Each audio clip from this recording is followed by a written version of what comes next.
year 2022 on pan-India basis ban all the single-use plastics. The main component of the single-use plastic is the plastic carry bag having less than 120 micron. That means the plastic carry bags made of more than 120 micron can be used, but less than 120 micron cannot be used. It is prohibited.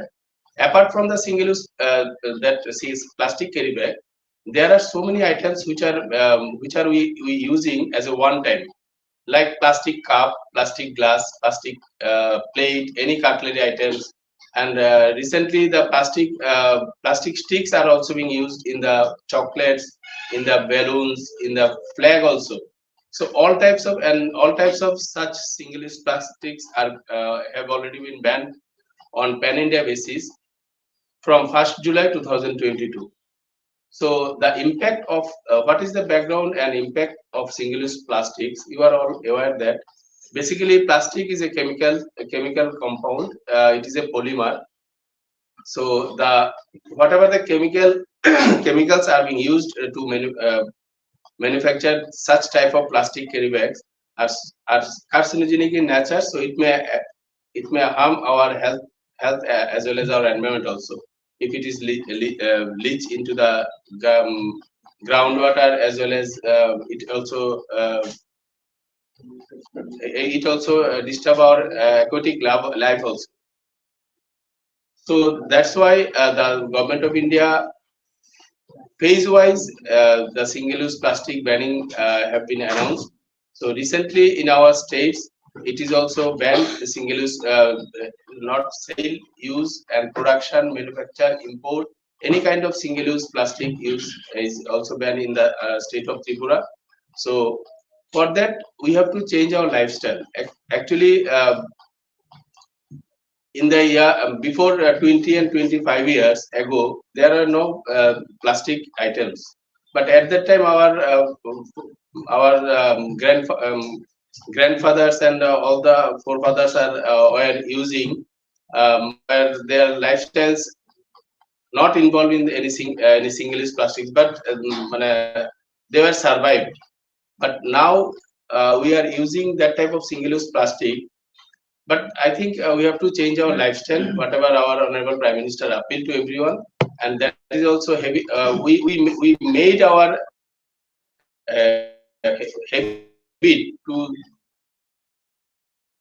to keep the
whatever they are selling in the market after its end of life, they have to take from its market. So this is known as extended producer responsibility.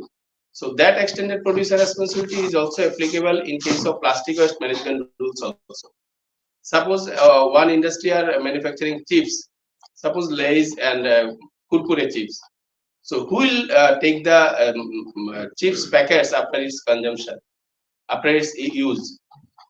We are just throwing, but now under EPR extended producer responsibility, government of India frame that the manufacturer, the plastic manufacturer, any type of brand owner, those who are using the plastic items, printed their brand name in the product, they have to take the responsibility to collect any type of plastic sachet or plastic packets from the market. So so extended producer responsibility is a very important tools for waste management, which is recently introduced. So EOS management rules, there is a mainly in this component, in this lifestyle component, I would like to say that the main issue is like we have to use the electronic devices, because if we are not using electronic devices, will not go forward. So we have to use, but after its end of life, we try to buy another electronic devices under the buyback mechanism, so that that cannot be disposed anywhere. That is proper way. In proper way, if we go for buyback mechanism, or if we sell to the authorized recycler, then it goes to the refurbisher. In the waste management rules, there is a refurbisher. Refurbishers are the person concerned who are dealing the old electronic devices, and they get repaired, and it gets ready for resale. So these are the important 7 components. So today's topic is also only water conservation. So just I want to share some slides with the students, basically, because respected faculty members, I think they are very more than that. Sorry. So just I want to share some facts. 97.5% of Earth's water is found in oceans, but that cannot be used as a drinking purpose directly. So there is a 2.5% of fresh water which is locked in the glaciers or oceans. So that is also not that cannot be used as a drinking water or any water, any purposes. India has 80% of world's populations. Only 4% of its water resources, making it among the most water stressed in the world. And 40% of the total irrigation and 80% of the domestic water. Whatever the water are being used in irrigation and domestic purposes, 80% domestic purposes come from the groundwater reserve. So there are so many surface water issues are there, but the peoples and the common peoples are very convenient to use the groundwater rather than the surface water, because surface waters are some extent dirty. So peoples are preferred to use the groundwater in domestic purpose more than that of the surface water. Sorry. So if we consider the water consumptions in the sector wise, it has been reported that 80% water are being used in irrigation purpose. Only 6% we are using as for drinking purpose, and for industrial purpose it is being used 4%. And energy means for energy purposes it is being used as a 2.63%. So main maximum quantum of the water are being used for irrigation purposes. So that is agricultural purposes, which is the backbone of our of any nation. So if we go through the rainfall trends, it has been observed that 60 to 70% of Indian agriculture is the rainfall. Our agriculture is based on the rainwater. If in a particular year, if there is no sufficient rainfall, then farmers are not able to go through their farming properly. So shortage of rainfall, if any year shortage of rainfall is there, so there is a deviation in the country in with respect of water issues. So considering these issues, the water conservation is very important. So water conservation is nothing, it is only the saving water. It is very simple. It is simple term, but we have to understand, we have to sensitize others also. If we sensitize others, then it can be managed very easily, but it is a very long issue. So for that, I think locals, organizations, and government efforts as an individual efforts is required for in this matter. Why you conserve water? Water conservation is okay, but why you conserve? Because it is very simple. Whatever the natural water, whatever the water in the planet, it is fixed. But the rate of consumption of that water is much more higher than that of the water cycle issues. So that's why we are concerning about the water consumption, where the water cycle rate is less than that of the water consumption rate. So that's why people are concerning about the water conservation.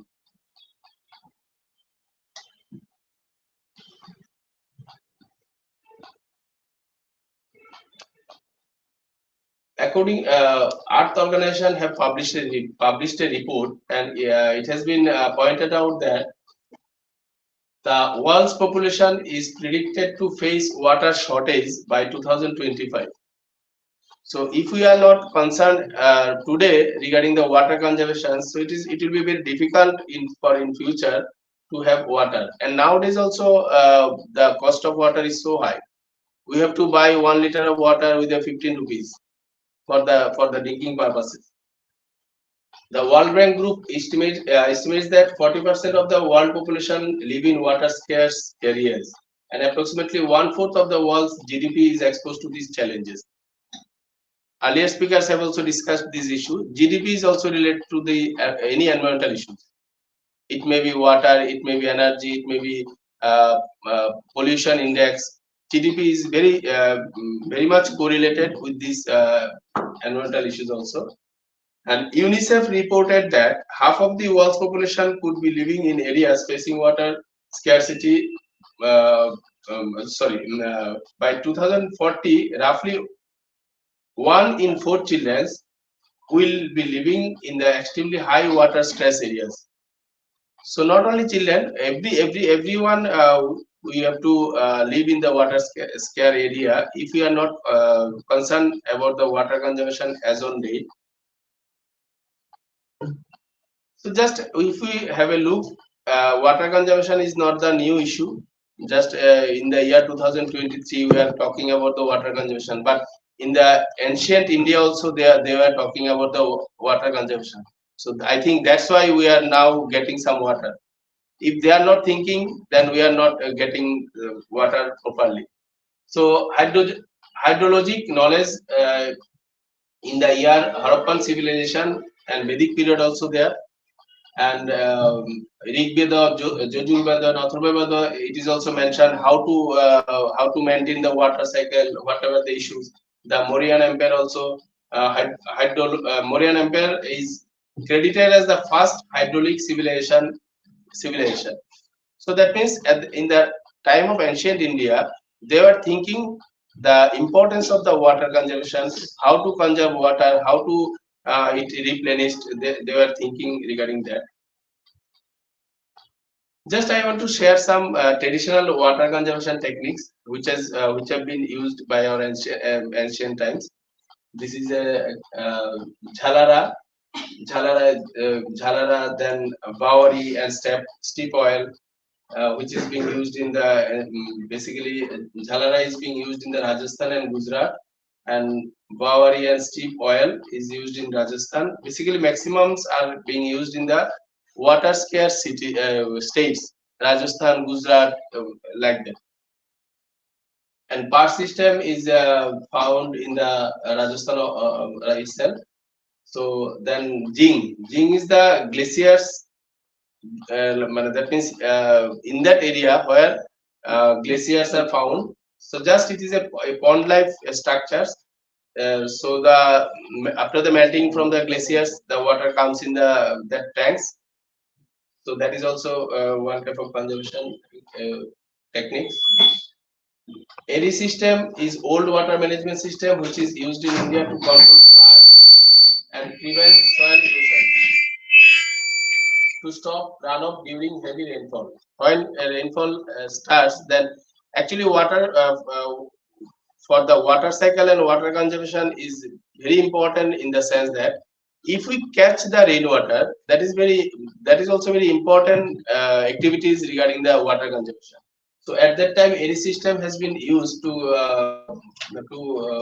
conserve the rainwater, and PAT systems is developed in Madhya Pradesh, in which the water is delivered from the hill streams into the irrigation channels. And Johar, that is a small earthen check dams. Saja Kua. Saja Kua means shared Kua. But some multiple owners have built up such type of kuas and they are sharing their water from that kua. And talab, we are all aware that talabs are also being used for water conservation. And some traditional water conservation techniques in Northeast India, maximum Northeast Indian states are using such type of water conservation technique. Javo and Ruja systems.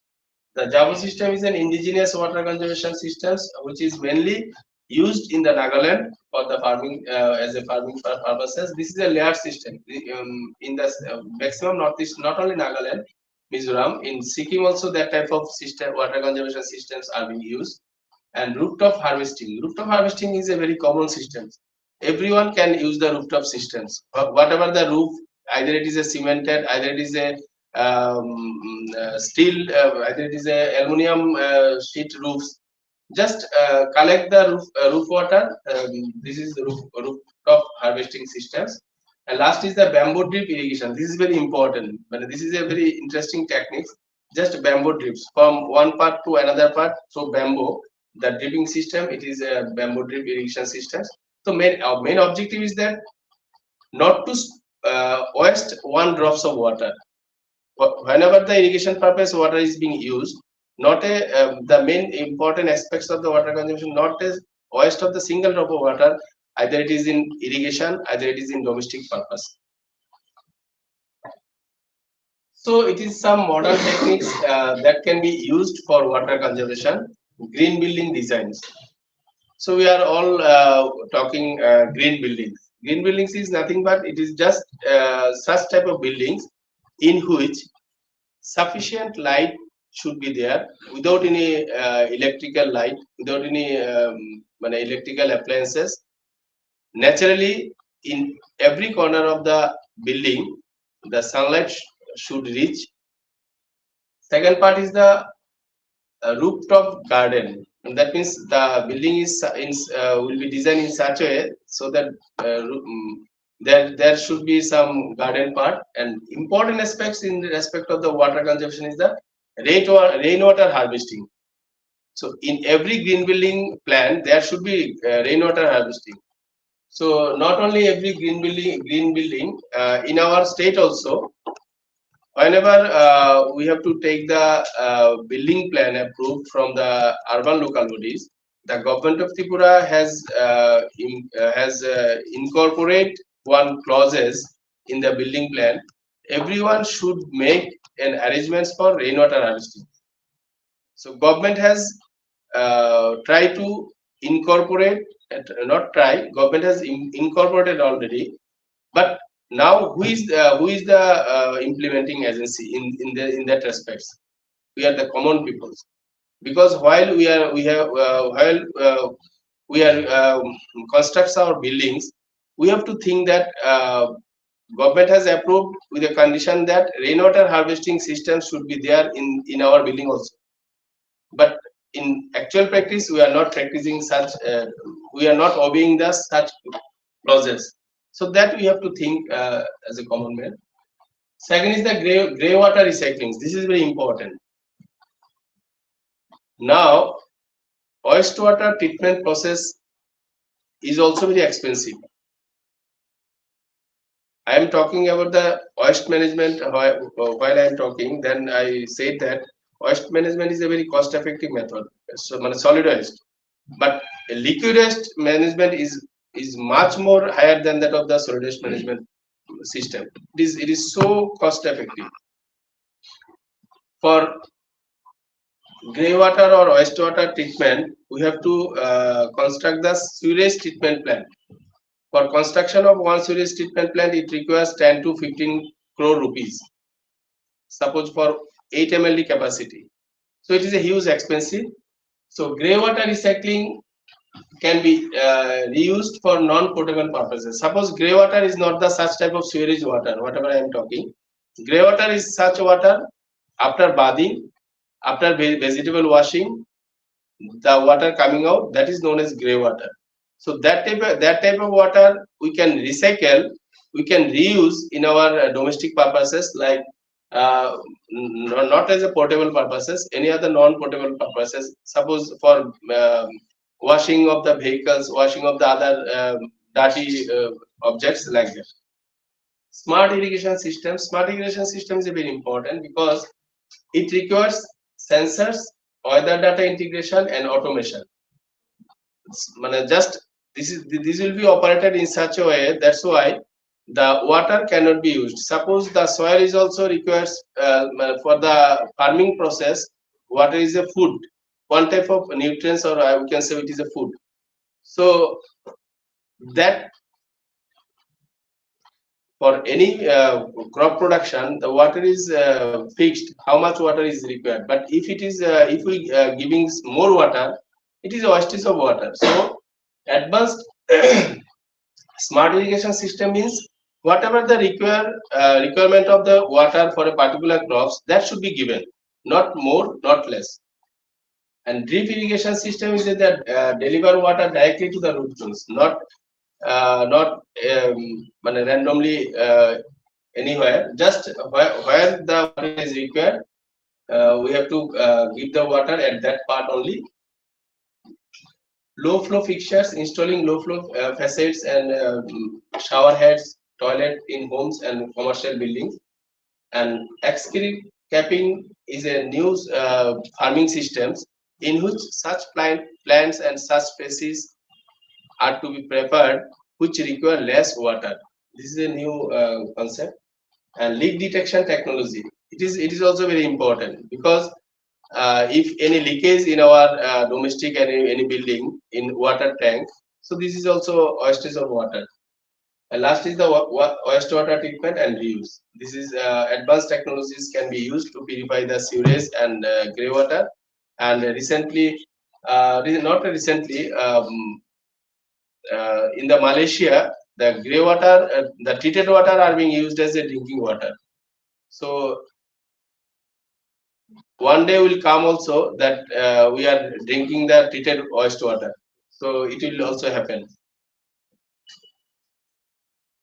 If we look, have a look, the groundwater scenario in India. Total groundwater extraction in India is the 239.16 BCM. BCM means billion cubic meter. But everyone is talking about the overexploited area of groundwater, semi-critical area, and critical area. So there is a stage of groundwater extraction table. If in an area the groundwater extraction is less than equal to 60%, then that area is the safe with respect to the groundwater. That means we can say that that area is safe for groundwater, no any risk.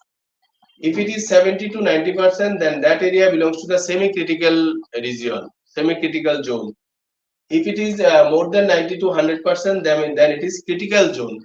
And if it is more than 100% groundwater extractions are being carried out in such area, but that means in such area that maximum peoples are using groundwater. That means 100% groundwater are being extracted. Then that type of area are known as overexploited area. So the total groundwater extraction in India is the 239.16. So if we consider that category, the stage of groundwater extraction in India is 60.08%. Average for the country. And total groundwater extraction in Tripura is only 0.2 BCM, so 0.1 BCM. So stage of groundwater extraction in Tripura is only 9.7%, which is much more below than that of 70% also. So in that respect, we can say that in our states, we are not in the risk zone of the groundwater, but we have to use the groundwater very carefully so that we can maintain its level, good level, safe level. So highest overexploited state in India is the Tamil Nadu. Actually, to assess the overexploitation in groundwater, there is assessment units should be are there. So highest overexploited state in India is the Tamil Nadu state. If we consider the surface water scenario in India, India receives annual precipitation is 4,000 BCM, but its annual potential flow in the river is the 1869 BCM, and total water resource utilized it is 1123 BCM, and total surface water utilized is 690 BCM, but total groundwater is used in 433 BCM. So actually makes in the irrigation purpose, surface water the usage of surface water is more than that of the groundwater. So just if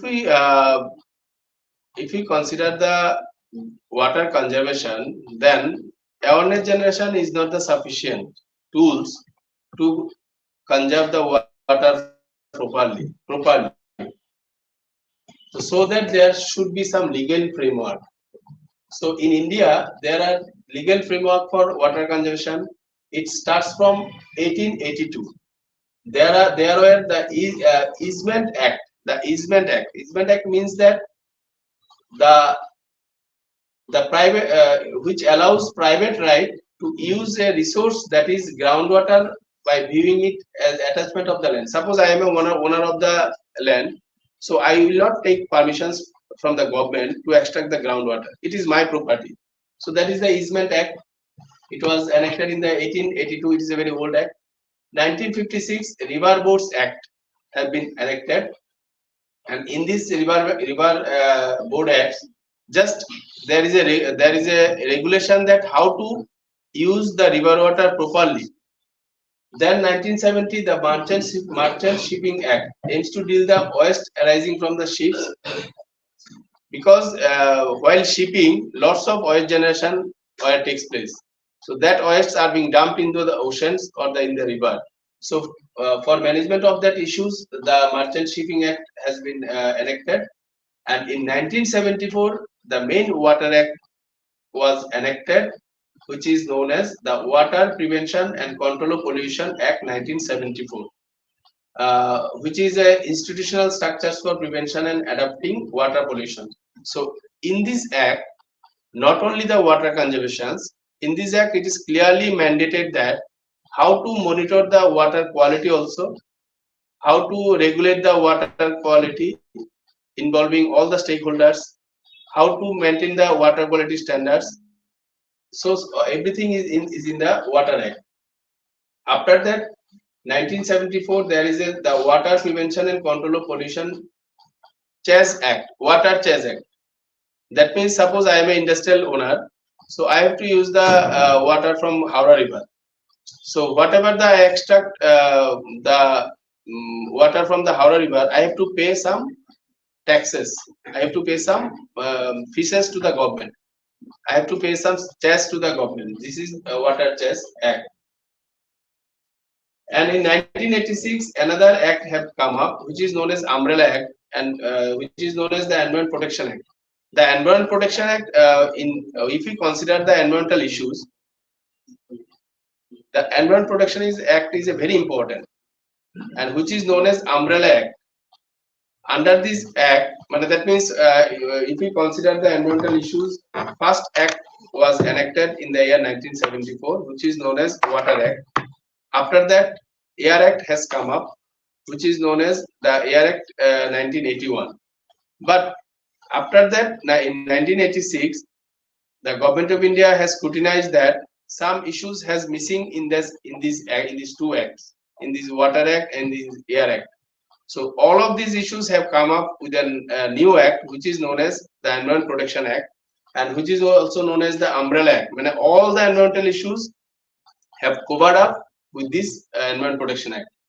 So under this Environment Protection Act, all the rules, all the notifications regarding the environmental conservation, environmental norms, wetland issues, everything has come up under this Environment Protection Act.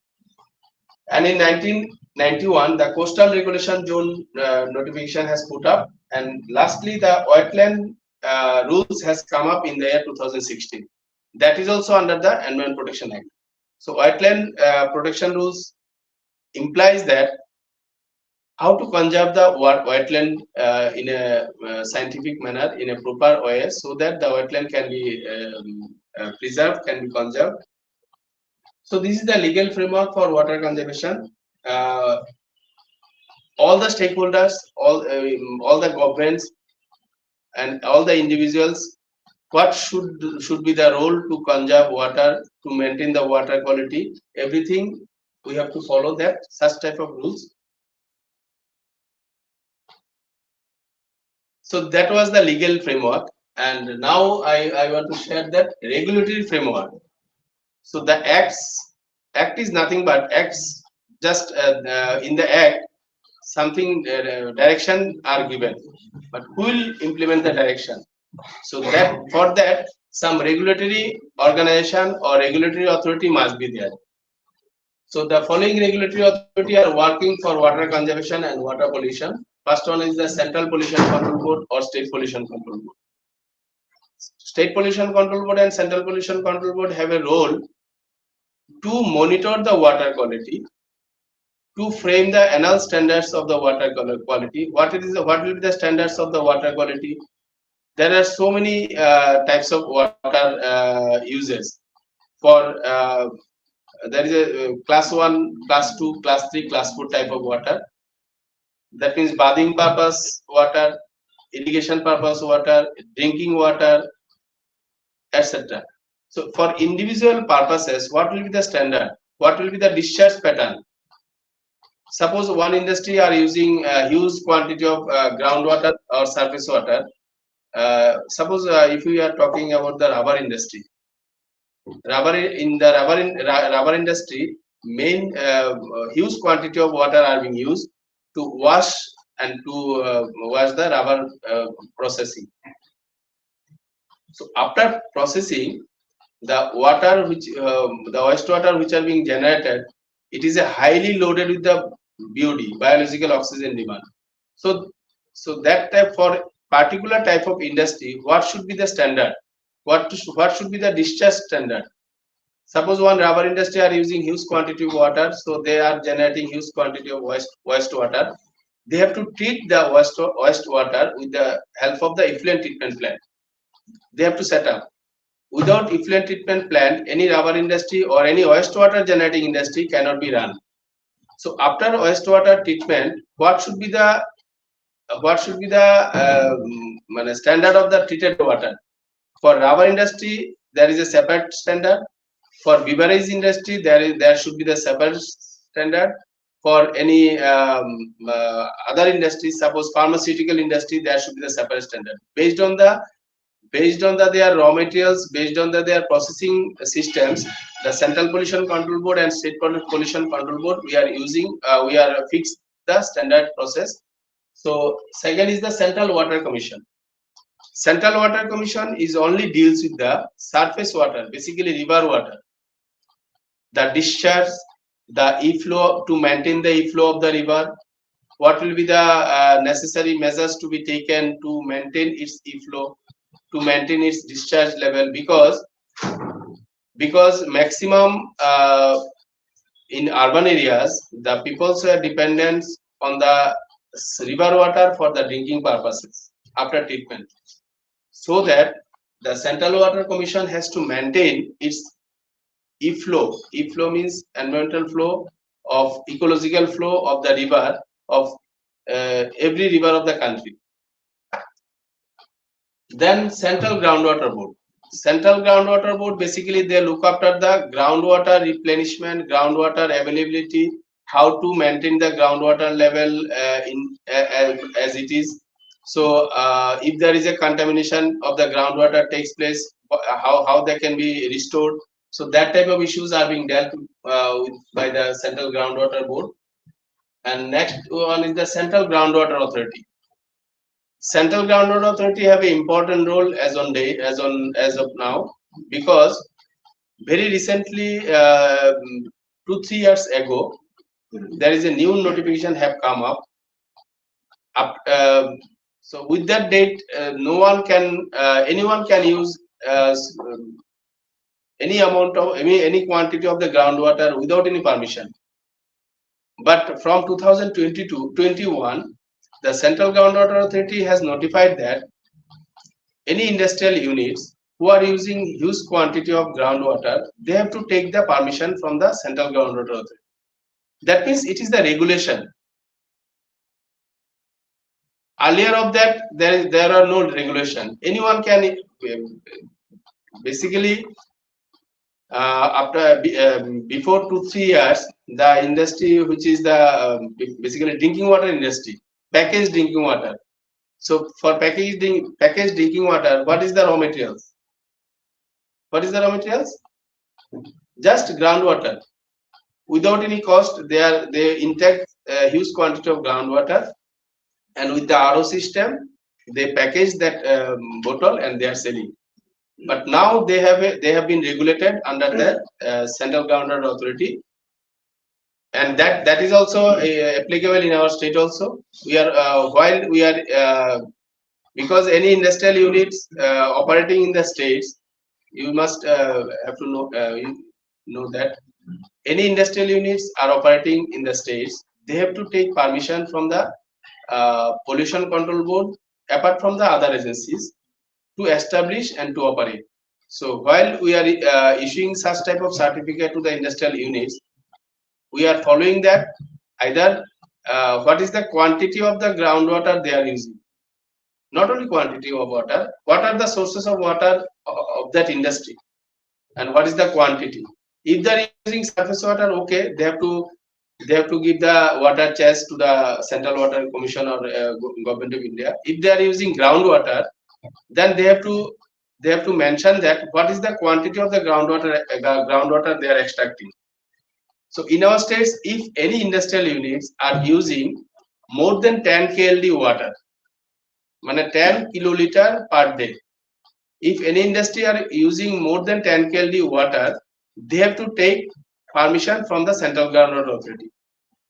So with that permission, what will happen? This is the regulation. Permission means for taking permissions, you have to pay some fees. Suppose 10,000 rupees.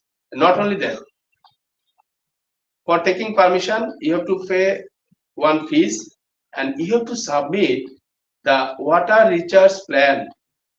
Whatever you are extracting the groundwater, you have to submit the recharge plan of that quantity of water. How it is? It may be plantation, it may be construction of the water pit in any other location. So there must be a water management plan or water recharge plan. So with all these documents, the Central Groundwater Authority are issuing the permission to any industrial unit, and it is very important that not only industrial unit.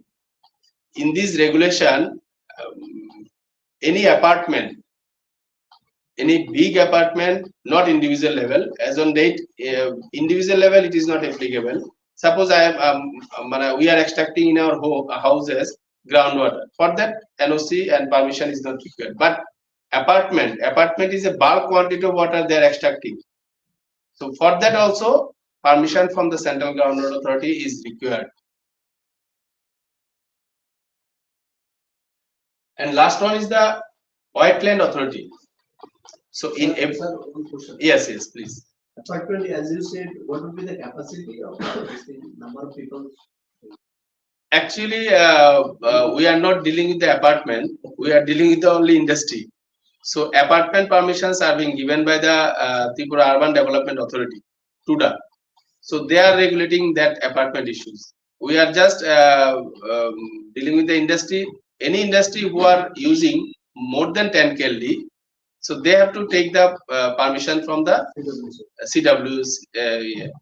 And in our state also, Tripura Jal Board has already constituted, and State Groundwater Authority has also been constituted.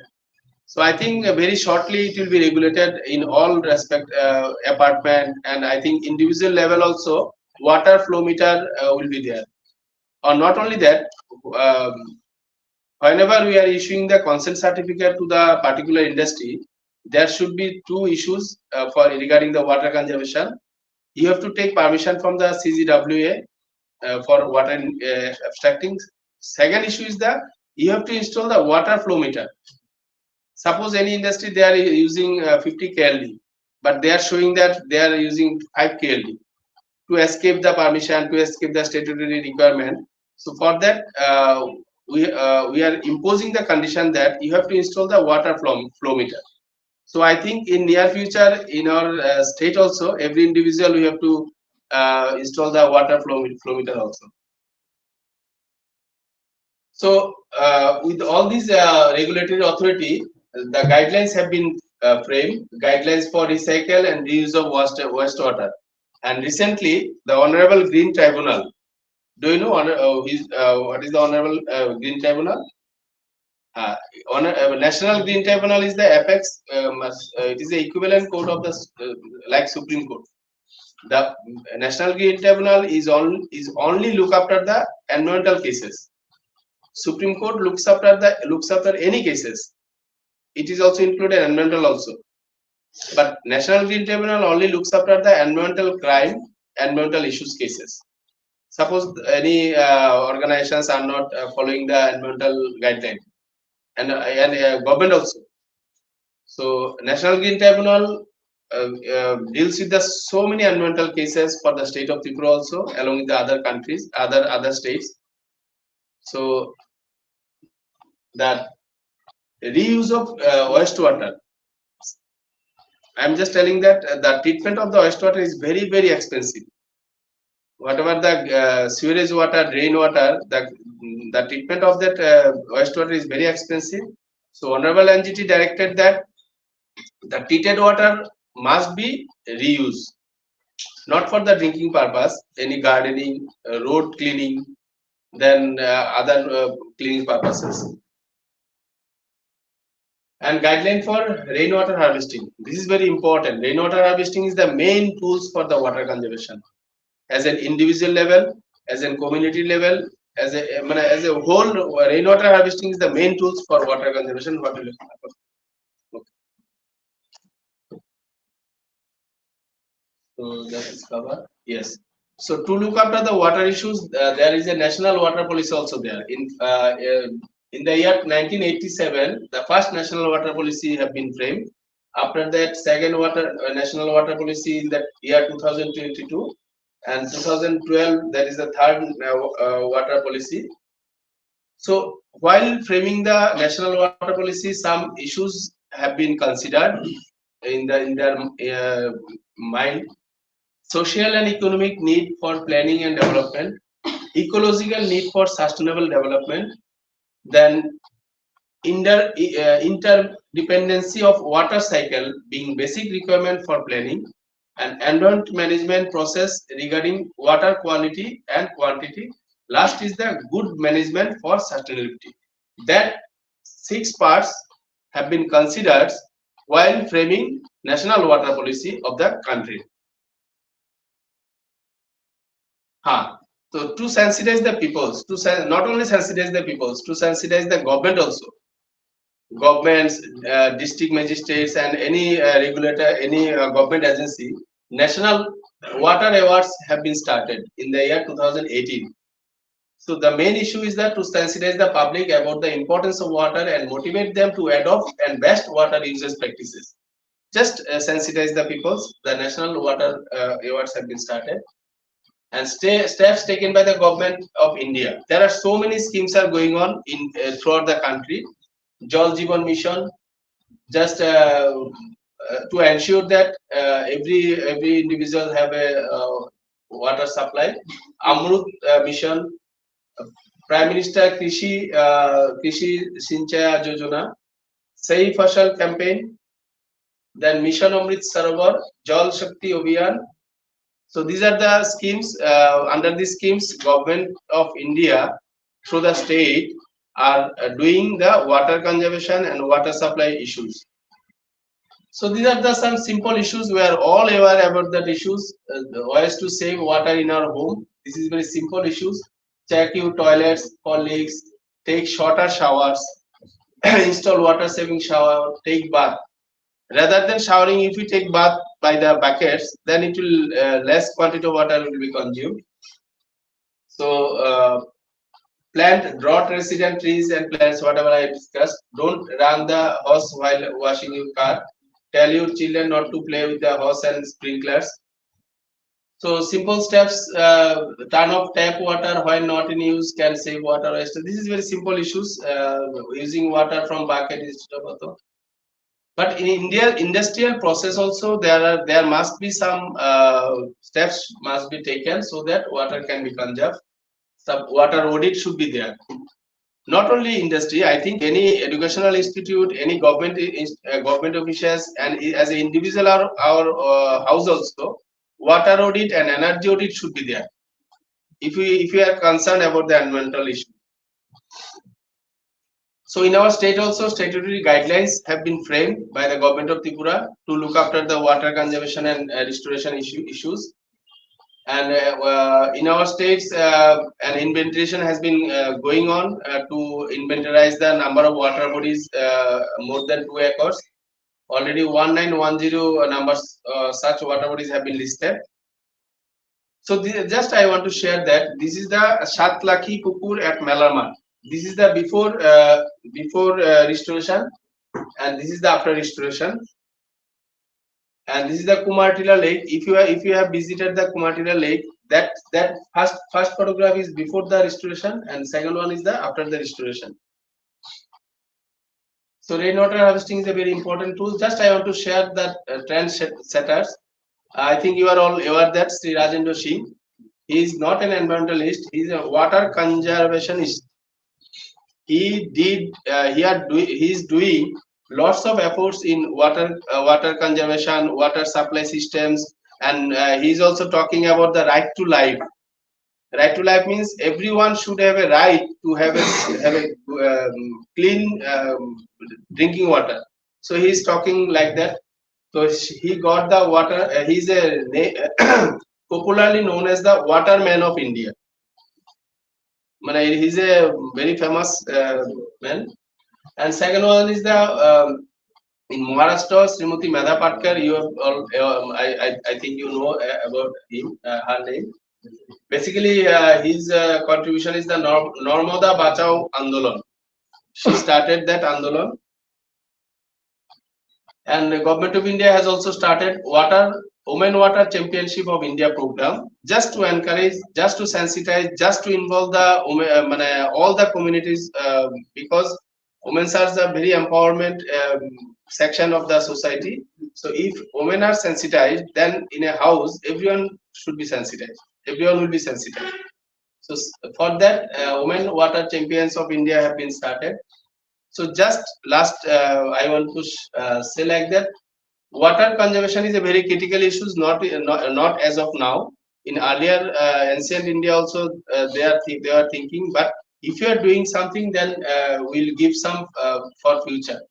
So water conservation is a critical issue in India that requires a holistic and integrated approach involving multiple stakeholders, and a range of policies and practices should be there. The government has taken several measures. Government has taken whatever the enacted in the legal framework, regulatory framework, whatever the issues government has taken. But as a individual, sustainably and equitably approach should be there. Because in India, I think 140 crore we are the populations. So everyone have to think not only water, any environmental issues, because environmental issues is a such type of issues because we are talking about the right to life. fundamental rights, Article 21. So in that, with due respect of that article, so many efforts governments are taking. Suppose real-time air quality monitoring are installing in every cities. This is behind, like, for that, the main issue is that I have a right to know the air quality of that area where I am living. That's why the government are now bound to set up real-time air quality monitoring. So with that approach, I want to say that the government has taken so many steps. Educational institutes are taking so many R&D projects, so many theses, so many research papers. But as an individual citizens, we have to think, we have to contribute something, not only water conservation, in every environmental issues. So that's all. Thank you to everyone. Thank you very much. Last of all, I would like to thank Dr. Harjit Nath, HOD Chemical Engineering and Polymer Department, to give me the opportunity to share something to the students, basically. Thank you very much. So, if one or two questions, somebody wants Yes, definitely.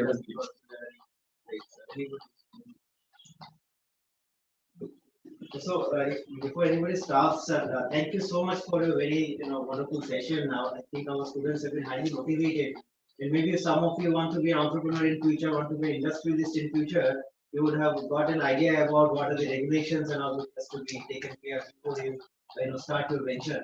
So, in any sort of help, I think you can approach Sir. Sir is also our alumni of our university also. So, many thanks to Sir. Sir, also would like to highlight you some of the updates that Tripura University has been doing in the water purification, especially the Department of Chemical and Polymer Engineering. You could see these glass water bottles here in this particular area. We have been the very first institute of the entire country who has developed their own integrated water purification cum bottling plant, which is under the concept of plastic-free campus.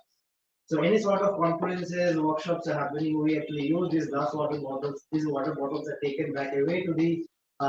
We have a water purification plant where we clean the bottles, we sanitize the bottles. We again refill the bottles using our own integrated facility where we have developed a very environment-friendly kind of a purification process. Where, if you consider the normal water purification industry, where they use RO filters, RO membranes, where generally it is very energy extensive, as well as you have a waste of around 70%, 70 to 80% of water, which is simply going as a waste. And most of the industries of this part of our country doesn't have any proper method to treat that water. All is going as a waste. So what we have developed is we have analyzed the water quality of the entire campus, and we have developed our own system where we have actually improved the water recovery from 30% to around 90%.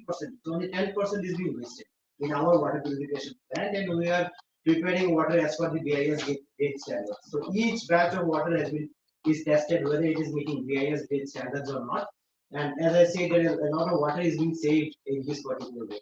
So also, we have been also working in the area of smart water sensors, where if you could have those sensors being located in various industries, any person can sit in its own computer and find out what is the water quality parameters which is being maintained remotely using IoT sensors.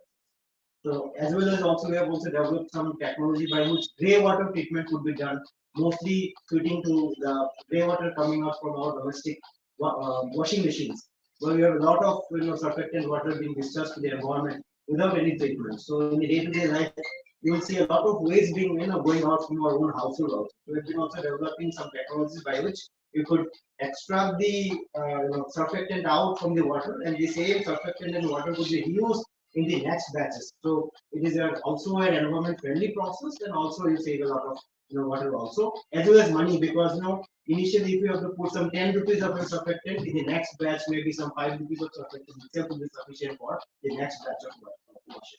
So all those sorts of working or been doing in the department. Me and Dr. Sachin, both of us are here. I've been also working in the field of this soil upgradation, where we've been developing various kinds of porous biochar materials by which it can hold water in itself. And whenever you have any kind of a drought situation or something, it can provide the water to the plants. Dr. Sachin is a pioneer in the field of hydrogels, where he also has been working to improve the water holding capacity of the soil by incorporating some biodegradable hydrogens, which could store almost maybe 200 times of water, if I'm not wrong. And that type of research we've been doing in the Department of Chemical and Formula Engineering. So this is just a small highlight of our department. I thought it will be a great opportunity for us to connect the department. Okay. So that water bottle is We're doing all is your product. Yes, yes. So I must congratulate because this is a very excellent initiative, and especially as a part of the single-use plastic reduction, because everyone here is using the plastic bottles, but you are using the glass bottles. So till now around 5,000 plastic bottles we have saved. This is the Yes, 5,000 yes. So this is very. 5,000 batch of water bottles in the past 1 year. So I think it's a green deed of the Tripura University, and it is a green initiative of this university.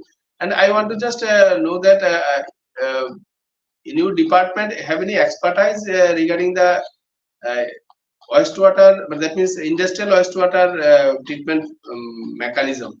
We have been exploring industrial wastewater. Maybe in days to come, we'll be exploring the industry. Right now, we are more interested in the domestic water, grey water. Yeah, but Okay. we do have collaboration with various CSI institutes where they are pioneer in actually handling the industrial wastewater, the sewage wastewater.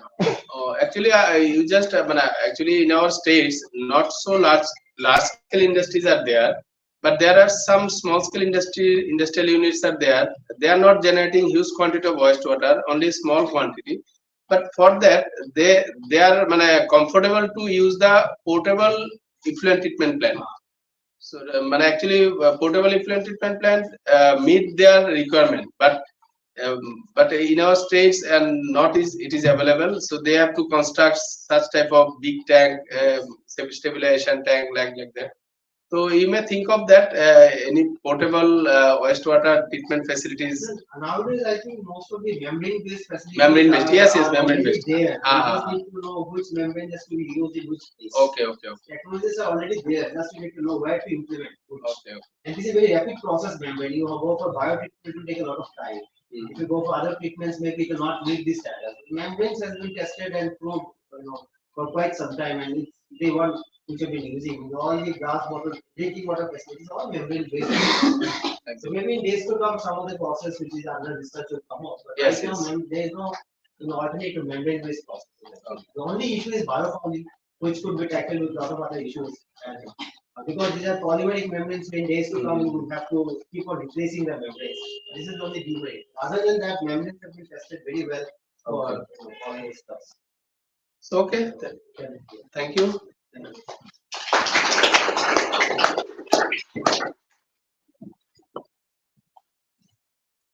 Thank you so much, sir. Now I